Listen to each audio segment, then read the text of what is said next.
Okay, let's dive into a case that has just completely captivated so many people. We're talking about John O'Keefe, the Boston police officer, his death in Canton, Massachusetts, back in January 2022. And the trial of his girlfriend, Karen Reed. It's incredibly high profile. Absolutely.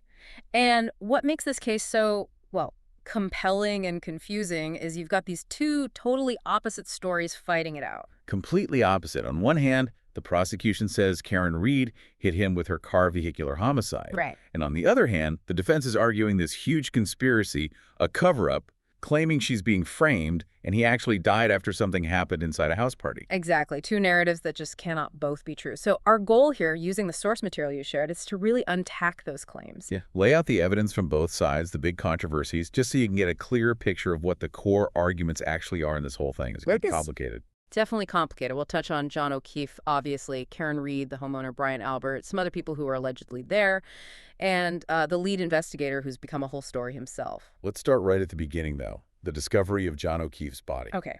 So he was found outside Brian Albert's house, 34 Fairview Road in Canton, in the snow, morning of January 29th, 2022. And who found him? It was Karen Reed herself, along with Jennifer McCabe.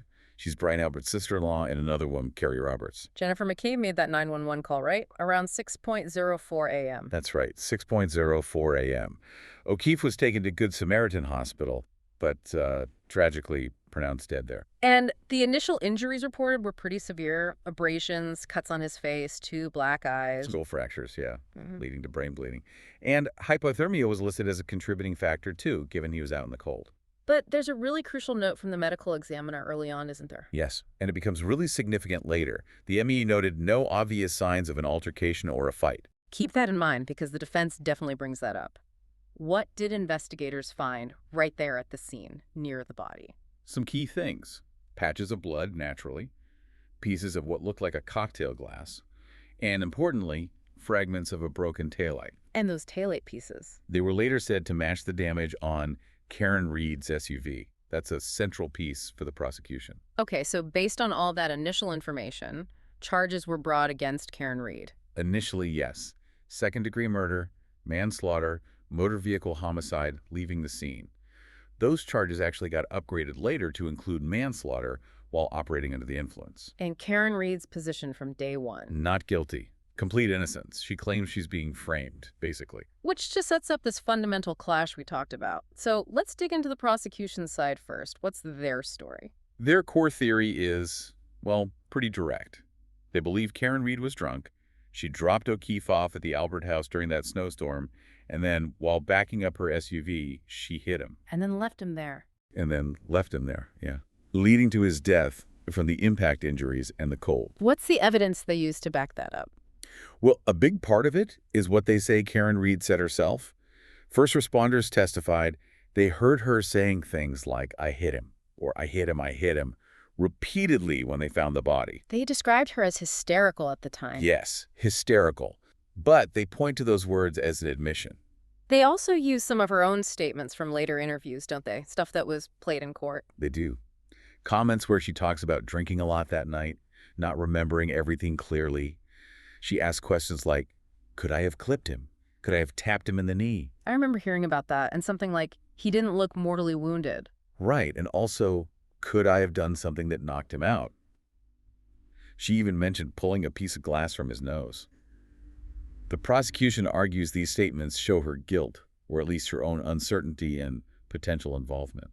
Okay, so alleged admissions. What about the physical evidence found at the scene? That's crucial for them, too. Those taillight fragments near the body. They argue that's direct physical proof. Her car hit him. Because they match her broken taillight. Exactly.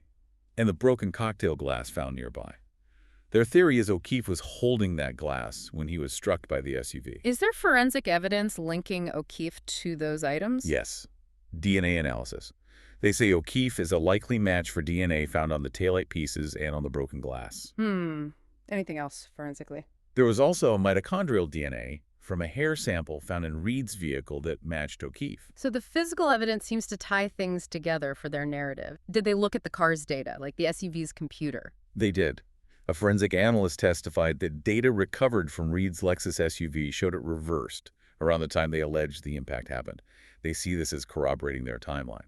And what about the medical side? How do O'Keefe's injuries fit their theory? Well, a neurosurgeon testified for the prosecution. He described O'Keefe's head injury as a classic blunt trauma injury, meaning it's consistent with something like falling backward and hitting your head hard, like potentially falling after being struck by a vehicle. And they had an accident reconstruction expert weigh in, too. Yes, Judson Welcher. He testified that the damage observed on Reed's SUV was consistent with hitting a pedestrian like O'Keefe, especially if the car was going faster than about 8 miles per hour. Okay, so they've got alleged admissions, physical evidence, car data, medical opinion, accident reconstruction. What about motive? Why would she do this, according to the prosecution? They suggest it's a mix of things. One, a strained relationship, and two, severe intoxication. How do they show the strained relationship? They presented text messages and voicemails for the time leading up to his death. They argue these show friction, arguments between Reed and O'Keefe. There was one specific voicemail that got a lot of attention, wasn't there? Yes, allegedly from Reed to O'Keefe around 1 a.m. that night. Really harsh language. Quotes like, "You are a floozer, F yourself," and "John, I meth hate you." They used this to paint a picture of her anger towards him that night. And the intoxication part. That's huge for their case. A toxicologist estimated her blood alcohol content, her BAC, could have been anywhere from 0.13 to 0.29%, around 12:45 a.m. Which is well over the legal limit. Is significantly over. Yeah. And Red herself admitted she'd been drinking heavily and couldn't remember parts of the night. So the prosecution argues her actions, whether she intended to hit him because she was angry or whether she hit him recklessly because she was so drunk, were fueled by that combination. It's interesting they kind of offered both possibilities in the first trial, intentional or reckless. It gives them options, Yeah. depending on how the jury weighs the evidence about her state of mind versus just the level of impairment. Okay, so that's the prosecution's narrative in a nutshell. Now let's flip it completely. The defense, their story is just fundamentally different. Radically different. Their main argument is simple. Karen Reed is innocent. And not just innocent, but she's being framed in a massive cover-up. Involving police. Involving law enforcement and people who were at that party at the Albert House.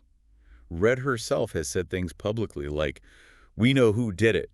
We know who spearheaded this cover-up." And I tried to save his life, covered in his blood. She's really positioning herself as a victim of the system here. Completely. So if she didn't hit him, what's their explanation for how John O'Keefe died? Their theory is that he was attacked inside Brian Albert's house, beaten up by people at the party. An altercation inside the house. Exactly. And then, after he was injured or killed inside, they allege his body was moved outside and dumped in the snow to stage it like a car accident. Wow. Okay, so what about the evidence found outside then? The taillight pieces, the glass. Planted, according to the defense. They claim that evidence was put there deliberately to frame Karen Reed. Fabricated evidence. That's a huge accusation. What about the injuries on O'Keefe? They've actually floated a specific theory about the wounds on his arms. They suggest those might be consistent with an attack by Brian Albert's dog, a dog attack, inside the house. Implying a struggle happened indoors. But remember, That directly contradicts the medical examiner's initial note about no signs of a fight or altercation. precisely, that's a major point where the two sides just completely diverge on interpreting the physical evidence. So if the defense says it happened inside, who do they suggest was involved? This is their third-party culprit defense, right? Yes. They've pointed fingers at specific people they claim had the motive, intent, and opportunity. Primarily Brian Albert, the homeowner, Brian Higgins, the ATF agent who was there. and Colin Albert, Brian Albert's nephew. But we need to be really clear here. The judge has put some strict rules on how the defense can argue this, haven't they? Extremely important point. The judge ruled the defense cannot specifically argue to the jury that Colin Albert killed O'Keefe. They didn't present enough evidence, in the judge's view, linking him directly with motive, intent, and opportunity for the death itself. And restrictions on naming the others, too. Yes, limitations on directly naming Brian Albert and Brian Higgins as the culprits in their opening statements. They can introduce evidence suggesting other people might be responsible, but how they frame it is restricted. Okay, so keeping those limitations in mind, what are the defense's specific points about Brian Albert? Well, he owned the house. He's a retired Boston police sergeant. The defense has tried to paint him as aggressive, a bully. They strongly challenge the idea O'Keefe never went inside. How? They cite some computer forensic data, they say, suggests O'Keefe did enter the home, even though 11 prosecution witnesses testified he never came in. They also mention Albert was supposedly drinking heavily. And they brought up him selling his house and getting rid of his dog. Yeah, the defense presents that as potential consciousness of guilt, suggesting he was trying to hide something or get rid of potential evidence, like the dog involved in their attack theory. What about Brian Higgins, the ATF agent? The defense focused on alleged flirtatious texts between Higgins and Karen Reed from weeks before O'Keefe's death. They tried to suggest maybe Higgins had a romantic interest, creating some kind of motive related to O'Keefe. And they claim Higgins lured O'Keefe there. That's an allegation they've made. They also pointed out Higgins allegedly destroyed his phone later, raising suspicion. And there was that early morning phone call between Brian Albert and Higgins. Right, the one Albert called inadvertent. Yes, Albert said it happened accidentally during an intimate situation, but the defense clearly questions that explanation. And Colin Albert, the nephew, even though they can't directly accuse him of the killing. They still brought up things they claim show a propensity for violence. Alleged incidents like throwing beer cans at O'Keefe's property before. They mentioned a video supposedly showing him taunting others to fight that night. And the scraped knuckles. Yes. There was a photo showing Colin Albert with scraped knuckles after O'Keefe's death. The defense interpreted that as consistent with being in a fight. But again, the judge ruled they can't use this to say he killed O'Keefe. Okay, so besides pointing at others, the defense has to directly attack the prosecution's evidence against Reed, right? Right. Especially the car stuff. Absolutely. And they brought in their own accident reconstruction expert, Matthew DeSogra. And what did he say? He testified that the data trigger events from Reed's SUV that night were not caused by hitting a person. He did acknowledge not every collision triggers the system, but his analysis directly contradicted the prosecution's expert. Didn't the defense also mention a federal expert's opinion on the car damage? They did. Like reference findings, they said, from an FBI expert who concluded the damage on Reed's SUV was actually inconsistent with having made contact with John O'Keefe's body. Wow. Saying the car didn't hit him, that's blunt. Very blunt. And if the car didn't hit him, how did the taillight break? The defense offered an alternative for that, too. What was it? They suggested Reed broke it later that morning, accidentally backing into O'Keefe's own parked car when leaving his driveway. So, a completely different explanation for the key piece of physical evidence. This really leads into the defense's broader attack on the investigation itself. Yes, the integrity of the entire investigation is central to their case, and the lead investigator, Trooper Michael Proctor, is right in the middle of it. He ended up getting fired, didn't he? He did, in March 2025. A state police disciplinary board found he sent inappropriate texts about Karen Reed, described as sexist and crude to family and colleagues, while investigating her case. That's not good. Not good at all. An internal investigation into his overall conduct had already been launched before that. The defense uses all of this to argue Proctor was biased against Reed from the start, that he ignored leads pointing elsewhere, and maybe even covered up connections he had to the Albert family. And in this second trial, the prosecution made a big strategic move regarding Proctor and the Alberts and Higgins. That's right. They chose not to call Proctor, Brian Albert, or Brian Higgins as witnesses this time around, even though they testified in the first trial. How does the defense use that? They can argue to the jury, why isn't the prosecution putting these key people on the stand? Is it because their testimony is problematic? Does it help our case? It potentially casts doubt on the prosecution's confidence in those witnesses and lends weight to the defense's cover-up claims. Okay, another huge point of contention. Jennifer McCabe's Google search. Oh yeah, this one is massive. The search for "hose long to die in cold," it's all about the timing. The prosecution says she did it after they found the body. Right, around 6:23, 6:24 a.m., which would seem logical if you just found someone in the snow. But the defense says... The defense, citing their own federal forensics expert, claims that search actually happened much, much earlier, at 2:27 a.m. 2:27 a.m., hours before the 911 call. Exactly. And if that's true, it implies Jennifer McCabe knew O'Keefe was outside in the cold long before anyone supposedly found him. It would be huge support for the defense conspiracy theory. That time difference is just night and day in terms of what it suggests. Absolutely enormous significance. Yeah. It's a real battle of the experts over analyzing that phone data. And just quickly circling back to the dog bite theory for the arm wounds, we should just stress again, that contradicts the ME's finding of no altercation. It does. It's another example of the defense presenting a narrative that directly challenges the official medical findings from the start. So putting it all together, you've got these core case theories, but then all these controversies swirling around the investigation itself. Definitely. The defense hits hard on investigative integrity. Proctor's firing, the allegations of planted evidence like the taillight. The claims about missing surveillance video. Yes, defense experts argue that potential video evidence from cameras on neighboring houses wasn't collected properly, suggesting maybe something was being hidden. And the police conflicts of interest issue.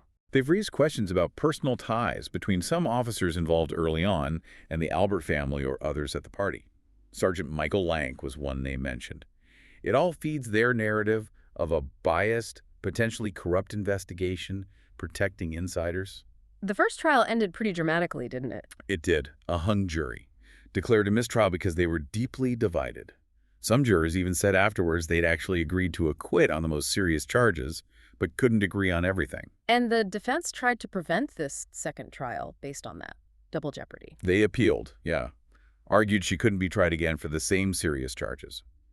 But the state's highest court, and eventually the U.S. Supreme Court, denied those appeals. So the second trial started April 1st, 2025. And we see the prosecution taking that simplified, focused approach this time. Exactly. Notably not calling Proctor, Albert, or Higgins, trying to streamline their case, maybe avoid some of the defense's strongest attack points from the first trial. Meanwhile, the defense keeps trying to get the case thrown out. Multiple motions to dismiss, arguing the prosecution hasn't even proven a collision happened, calling it vindictive. But Judge Kennett has denied those motions. And we have to remember those judges' rulings limiting how the defense presents their somebody else did it theory. Crucial context. Can't name Colin Albert as the killer. Restrictions on naming Brian Albert and Higgins in openings. It shapes how they can lay out their alternative narrative for the jury from the get-go. One thing that really stands out is just how stark the disagreement is between the experts on both sides. It's a classic battle of the experts. Is the car damage consistent with hitting a person? Yes, says the prosecution expert. No, says the defense expert, citing an FBI analysis. What about the SUV data? Completely different interpretations of what those trigger events mean. And the Google search timing? Polar opposites on when that happened, based on forensic analysis. It makes it incredibly hard for a jury, right? They have to decide which highly technical expert explanation sounds more credible. The defense has also gone after the prosecution experts directly. Yeah, questioning things like how much one expert was paid, reportedly over $300,000, and challenging their methods or the data they relied on. This expert conflict is prime territory for creating reasonable doubt. Finally, you really can't ignore the public frenzy around this case. Oh, it's been intense. Massive media coverage, documentaries like the Hulu series. It's become a real lightning rod for controversy. The public seems fiercely divided. Absolutely. You have very vocal online campaigns like #FreeKarenReed portraying her as a scapegoat in this huge conspiracy. And the prosecution has pushed back on that. Strongly. They've condemned what they call baseless conspiracy theories and the harassment some witnesses have faced, saying it's completely contrary to the actual evidence. It even led to an arrest, didn't it? The blogger. Yeah, Aidan Kearney, the Turtle Boy News blogger, who is very pro-defense and critical of the investigation, was arrested and charged with witness intimidation and harassment. It just shows how heated things have gotten outside the courtroom. Which must make it incredibly difficult to ensure a fair trial with all that public noise and pressure. It adds a whole other layer of complexity, definitely, for the lawyers, the judge, and especially for the jury trying to stay impartial. So pulling back, based on those sources, we have these two fundamentally irreconcilable stories. Prosecution, intoxicated girlfriend accidentally or recklessly hits boyfriend with SUV, leaves him, leading to his death. Yeah. Evidence, alleged statements, car data, forensics, expert testimony. Versus defense. Boyfriend attacked inside house party, body moved outside, girlfriend framed by police and partygoers involved in a cover-up. Evidence. Challenges to forensics. Claims of planted evidence, alternative suspects, questions about investigator bias, their own expert testimony. And this second trial is playing out right now, with the jury facing this monumental task of sorting through it all. Weighing evidence where even the experts can't agree, grappling with serious doubts raised about the investigation itself. It's a lot. It really brings up fundamental questions, doesn't it, about how we find truth in the justice system, the reliability of evidence, the impact of public opinion. And maybe the toughest question this case poses. When the investigation itself, the very process meant to find the facts, is under such direct attack, how does anyone, the jury, or us just observing, figure out what really happened? How do you determine truth when the sources of information are themselves so fiercely debated?